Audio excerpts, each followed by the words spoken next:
नमस्कार साथियों, आप सभी के बीच साप्ताहिक टेस्ट सीरीज के क्रम में आज आप सभी के बीच राज व्यवस्था विषय से संबंधित वे महत्वपूर्ण प्रश्न आप सभी के बीच लाए गए हैं, जिनको यदि आप सॉल्व करते हैं तो निश्चित रूप से साथियों आप इस विषय के पैटर्न को जान सकेंगे, यह समझ सकेंगे कि कौन कौन से ऐसे टॉपिक आप सभी के परीक्षा के दृष्टिगत अत्यंत ही उपयोगी है, जिनकी तैयारी करना आप सभी के लिए बेहद खास है।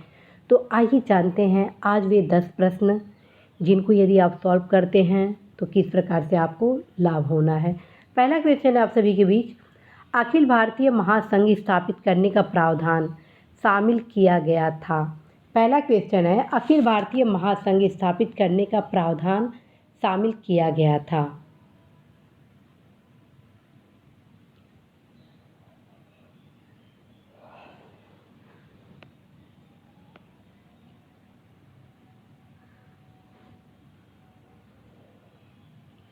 साथियों इसका सही आंसर होगा ऑप्शन ए, भारत सरकार अधिनियम 1935। साथियों ब्रिटिश शासनकाल के दौरान 1935 का भारत शासन अधिनियम पारित किया गया, जिसमें केंद्र और राज्यों के बीच शक्तियों का बंटवारा किया गया था तथा राज्य में द्वैध शासन समाप्त कर केंद्र में द्वैध शासन को लागू किया गया था। इसमें ही एक प्रावधान के रूप में अखिल भारतीय महासंघ स्थापित करने का प्रावधान शामिल था। इस संघ का निर्माण तात्कालिक ब्रिटिश भारत के प्रांतों, चीफ कमिश्नर प्रांतों एवं देशी रियासतों से मिलाकर होना था, परंतु यह व्यवस्था कतिपय कारण इम्प्लीमेंट नहीं हो पाया। ठीक, तो इस प्रकार से अखिल भारतीय महासंघ स्थापित करने का प्रावधान भारत सरकार अधिनियम 1935 में सम्मिलित था। नेक्स्ट क्वेश्चन है, सूची 1 को सूची 2 से सुमेलित कीजिए तथा सूचियों के अंत में दिए गए कोड का सही उत्तर का चयन करें।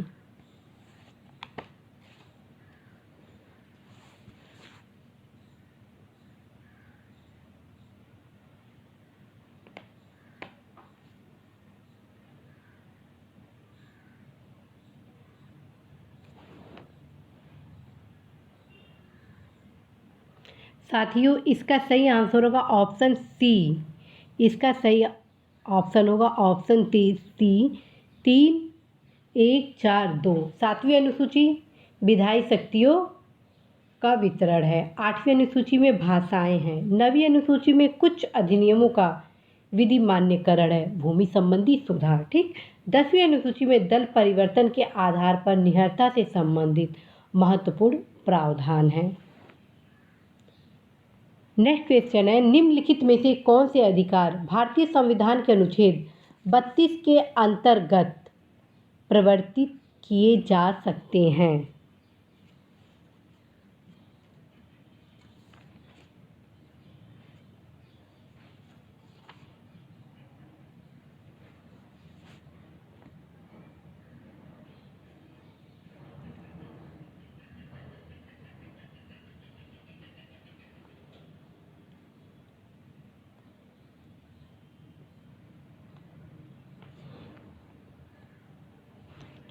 साथियों मौलिक अधिकार भारतीय संविधान के अनुच्छेद 32 के अंतर्गत उच्चतम न्यायालय द्वारा परिवर्तित कराए जा सकते हैं। यह अनुच्छेद मौलिक अधिकारों को परिवर्तित कराने के लिए संवैधानिक उपचारों का प्रावधान करता है तथा विभिन्न प्रकार के उपचार इस आर्टिकल के तहत सुप्रीम कोर्ट द्वारा दी जाती है। तो इस प्रकार से साथियों इसका आंसर हो गया मौलिक अधिकार ऑप्शन बी। नेक्स्ट क्वेश्चन है, संविधान में नागरिकों के मूल कर्तव्यों की व्यवस्था 42वें संविधान संशोधन के द्वारा किस वर्ष की गई।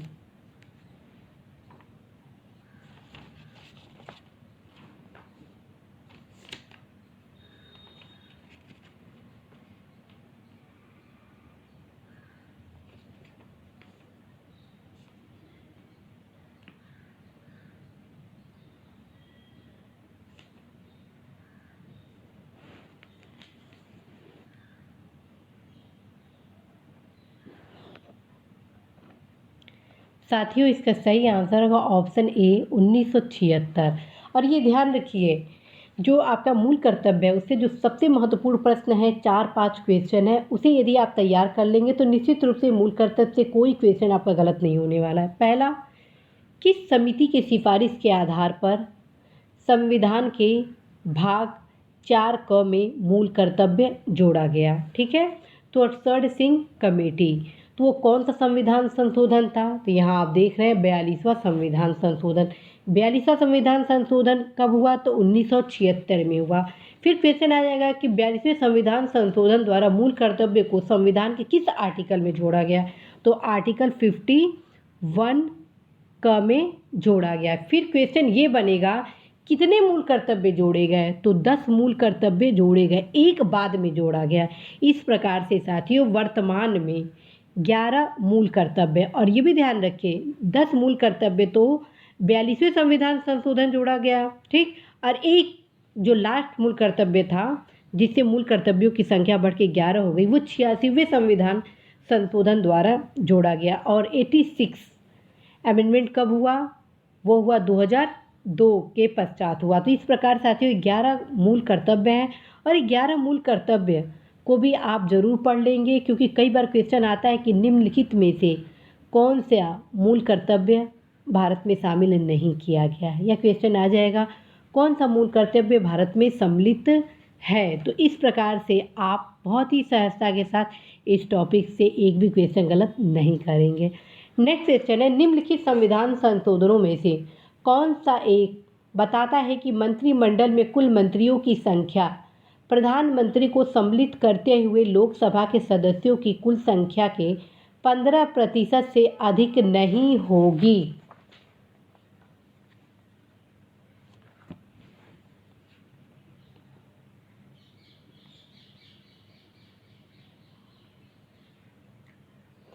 साथियों ये क्वेश्चन बहुत इम्पॉर्टेंट है और परीक्षाओं में कई बार पूछा गया है, ठीक। और आप सभी को बताना है कि जितने भी संविधान संशोधन हैं, सभी संविधान संशोधन को आप ज़रूर अच्छे से तैयार कर लेंगे, क्योंकि 1 से 2 क्वेश्चन आपके अमेंडमेंट पे बनते हैं। अब हम आते हैं इसके उत्तर को जानने को, क्या उत्तर होगा। इसका उत्तर साथियों ऑप्शन बी हो गया, 91वां संविधान संशोधन। साथियों 91वें संविधान संशोधन अधिनियम 2003 द्वारा संविधान के अनुच्छेद 75 यानी 75 के धारा 1 के बाद निम्नलिखित धाराएं जोड़ी गई। एक में क्या है? मंत्रिपरिषद में प्रधानमंत्री सहित मंत्रियों की कुल संख्या सदन के कुल सदस्यों की संख्या के 15% यानी 15% से अधिक नहीं होनी चाहिए, ठीक है। तो ये आप ज़रूर याद कर लीजिएगा, क्वेश्चन कितने से ज़्यादा नहीं होनी चाहिए? 15% से ज़्यादा। किस आर्टिकल में है? 75 में। किस अमेंडमेंट के द्वारा? 91 द्वारा। नेक्स्ट क्वेश्चन है, निम्नलिखित अधिकारों पर विचार कीजिए। मंत्रिमंडल सचिव, मुख्य निर्वाचन आयुक्त, संघीय मंत्रिमंडल सदस्य, भारत में मुख्य न्यायाधीश, इनकी अग्रता क्रम आपको लगानी है। साथियों वरीयता से संबंधित प्रश्न भी आप सभी के परीक्षाओं में प्रायः पूछे जाते हैं, अतः आप सभी अवश्य वरीयता क्रम में कम से कम 15 वरीयता से संबंधित जितने भी पदाधिकारी हैं उनके बारे में ज़रूर जान लीजिए कि प्रथम पे कौन आते हैं, द्वितीय पे कौन आते हैं, तृतीय पे कौन आते हैं।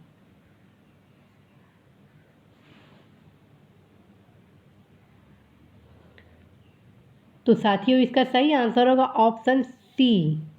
जी हाँ, इसका ऑप्शन होगा ऑप्शन सी, 4 3 2 1। भारत के मुख्य न्यायाधीश, उसके बाद संघीय मंत्रिमंडल के सदस्य, फिर मुख्य निर्वाचन आयुक्त और मंत्रिमंडल सचिव। और प्रथम स्थान पे कौन आता है? प्रथम नागरिक अर्थात माननीय राष्ट्रपति। नेक्स्ट क्वेश्चन है, संसद के दोनों सदनों का संयुक्त अधिवेशन आयोजित होता है भारत के राष्ट्रपति के निर्वाचन के लिए, भारत के उपराष्ट्रपति के निर्वाचन के लिए, संविधान में संशोधन से संबंधित विधेयक को पारित करने के लिए, एक ऐसे विधेयक पर विचार करने और उसे पारित करने के लिए जिस पर दोनों सदनों में मतभेद हो।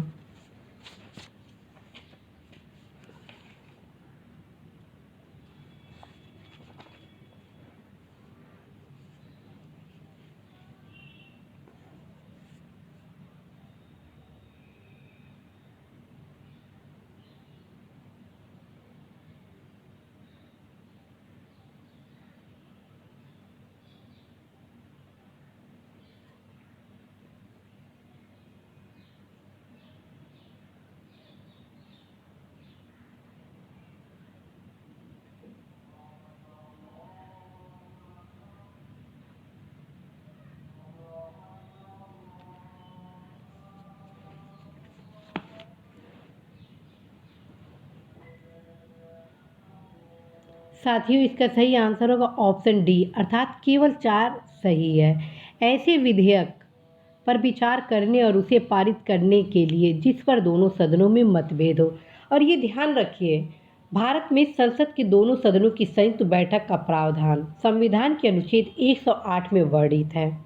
लोकसभा एवं राज्यसभा की संयुक्त बैठक प्रथम बार कब हुई थी, द्वितीय बार कब हुई थी, तृतीय बार कब हुई थी, ये सभी आपको जानना जरूरी है।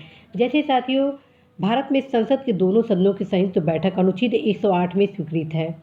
लोकसभा और राज्यसभा की प्रथम संयुक्त बैठक वर्ष 1961 में हुई थी। किस विषय पे हुई थी, ये आप अवश्य ही डी बसु के पुस्तक अथवा लक्ष्मीकांत के पुस्तक में जरूर देखेंगे।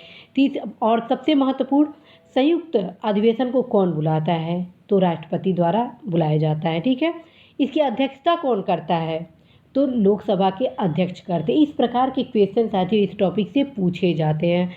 तो ये तमाम जो पहलू आप सभी को मेरे द्वारा इंगित किया जा रहा है, उस तरह से आप तैयार करेंगे। अब आते हैं नेक्स्ट क्वेश्चन। सर्वोच्च न्यायालय में तदर्थ न्यायाधीशों की नियुक्ति होती है। सर्वोच्च न्यायालय में एडहॉक जस्टिस अपॉइंट होते हैं।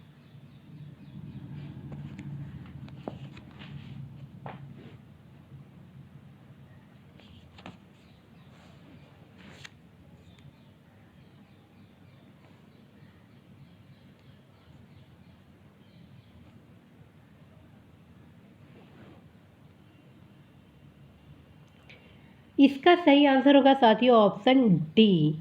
ऑप्शन डी, न्यायालय के किसी सत्र के लिए न्यायाधीशों का कोरम नहीं होता है, ऐसी स्थिति में सुप्रीम कोर्ट में एडहॉक जस्टिस के अपॉइंट किया जाता है। फ्रेंड्स, संविधान के आर्टिकल 127(1) के अंतर्गत अर्थात अनुच्छेद 127 के उपखंड 1 के अनुसार यदि किसी समय सर्वोच्च न्यायालय के सत्र को आयोजित करने या चालू रखने के लिए उस न्यायालय के न्यायाधीशों की गणपूर्ति पर्याप्त न हो तो भारत का मुख्य न्यायाधीश उच्च न्यायालय के न्यायाधीशों से सर्वोच्च न्यायालय में तदर्थ न्यायाधीशों की नियुक्ति करता है।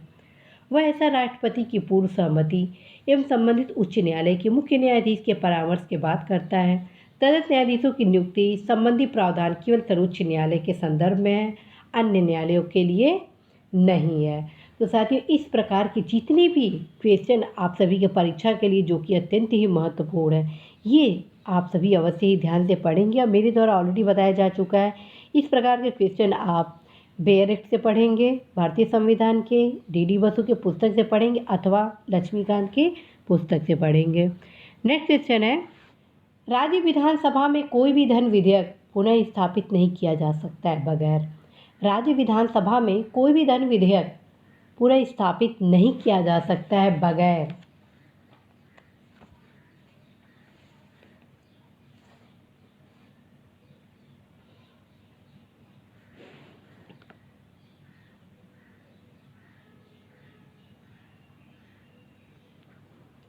इसका सही आंसर होगा साथियों ऑप्शन बी, बगैर राज्य के राज्यपाल की संस्तुति के। साथियों, कॉन्स्टिट्यूशन के आर्टिकल 207 के उपखंड 1 के तहत अनुच्छेद 199 1 के भाग ए से एफ तक के प्रावधानों वाला कोई भी धन विधेयक राज्य विधानसभा में बगैर संबंधित राज्य के राज्यपाल की संस्तुति को पुनः स्थापित नहीं किया जा सकता। इस प्रकार से साथियों आपका ऑप्शन बी सही होता है।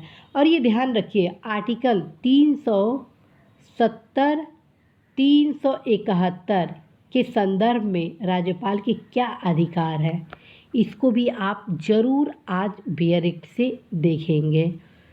नेक्स्ट और लास्ट क्वेश्चन है, निम्नलिखित में से किन अनुच्छेदों को राष्ट्रीय आपातकाल के दौरान निलंबित नहीं किया जा सकता है।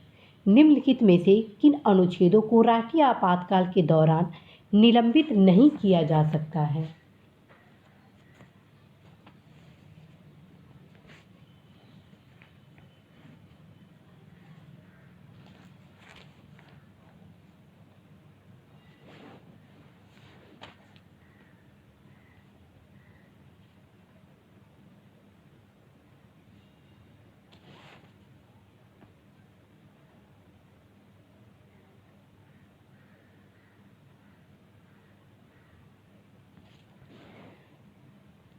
साथियों, इसका सही आंसर होगा ऑप्शन डी। आर्टिकल 20-21 को कुछ भी हो जाए निलंबित नहीं किया जाता है। अनुच्छेद 352 के तहत आपातकाल की घोषणा होने पर अनुच्छेद 358 के तहत आर्टिकल 19 अर्थात अनुच्छेद 19 जिसमें स्वतंत्रता का अधिकार दिया गया है में वर्णित मूल अधिकार स्वतः ही निलंबित हो जाते हैं, जबकि अन्य मूल अधिकार जैसे अनुच्छेद 20 एवं 21 को छोड़कर को निलंबित करने की शक्ति राष्ट्रपति को अनुच्छेद 359 के तहत प्राप्त है। साथियों, आर्टिकल 20 और 21 के अंतर्गत प्राप्त मूल अधिकार किसी भी स्थिति में निलंबित नहीं किए जा सकते हैं। यहाँ यह भी उल्लेखनीय है कि अनुच्छेद 359 के अंतर्गत मूल अधिकार निलंबित नहीं होते, बल्कि न्यायालय द्वारा केवल उनकी प्रवर्तन कराने का अधिकार निलंबित होता है। तो ये सारे जो क्वेश्चन आज आप सभी के बीच लाए गए, पूरा प्रयास था कि आप राज्य व्यवस्था विषय पर अच्छे से अपने अध्ययन को आगे बढ़ा सके। साथियों, आप सभी को अवगत कराना है कि मेरे द्वारा ऑलरेडी पॉलिटी सब्जेक्ट पर टॉपिक वाइज टेस्ट सीरीज लाया जा चुका है। आप अवश्य ही टॉपिक वाइज टेस्ट सीरीज को ज्वाइन करें। इसी प्लेलिस्ट में अर्थात इसी यूट्यूब चैनल के प्लेलिस्ट में आप सभी को टॉपिक वाइज टेस्ट सीरीज मिलेगा, जिसमें हर एक टॉपिक से कौन कौन सी क्वेश्चन आप सभी के लिए बेहद महत्वपूर्ण है तथा किस किस टॉपिक से आप सभी के परीक्षा में किस प्रकार के प्रश्न बनने की संभावना है, ये सब कुछ वहाँ पे बताया गया है। साथियों, यदि आप एक टारगेटेड वे में अपनी तैयारी को आगे बढ़ाते हैं तो निश्चित रूप से आप अपने लक्ष्य में सफलता प्राप्त करेंगे ही करेंगे। और कहा जाता है जहाँ चाहें वहाँ राह बहुत ही आसान होता है। तो आप अवश्य ही जो भी topic wise test series already मेरे द्वारा लाया गया है उसको सॉल्व करिए, और जो भी वीकेंड पर वीकली टेस्ट सीरीज को लाया जाता है उसको भी आप ज्वाइन करें। साथियों, आज आप सभी ने कितने उत्तर सही किए उसको ज़रूर आप बताइएगा कमेंट बॉक्स के माध्यम से। आप सभी के कमेंट के क्रम में ही मेरे द्वारा आप सभी के बीच क्लासेस को लाया जाता है। साथियों, आप सभी के बीच निबंध से संबंधित क्लासेस भी हर वीकेंड पर लाया जाता है, जिसमें एक टेस्ट सीरीज लाया जाता है, दूसरा उस टॉपिक से रिलेटेड जो महत्वपूर्ण कोटेशन होते हैं उसे आपके बीच लाया जाता है, साथ में उस निबंध को कैसे शुरू करें लिखने की सब कुछ आपको उसमें बताए जाने का प्रयास किया जाता है। निबंध के महत्वपूर्ण अंग क्या क्या है ये टोटल आपको बताया जाता है। तो साथियों, आपको निबंध की यदि आपको तैयारी करनी है तो आप अवश्य ही वीकेंड के जितने क्लासेज ऐसे से रिलेटेड हो रहे हैं उसको ज़रूर आप ज्वाइन करें। निश्चित रूप से साथियों, आप लाभ की स्थितियों में होंगे। इसी आशा विश्वास के साथ मैं सीमा गुप्ता आज विदा लेती हूँ कि निश्चित रूप से यह टेस्ट सीरीज आप सभी के लिए बेहद ही उपयोगी साबित होगा। नमस्कार।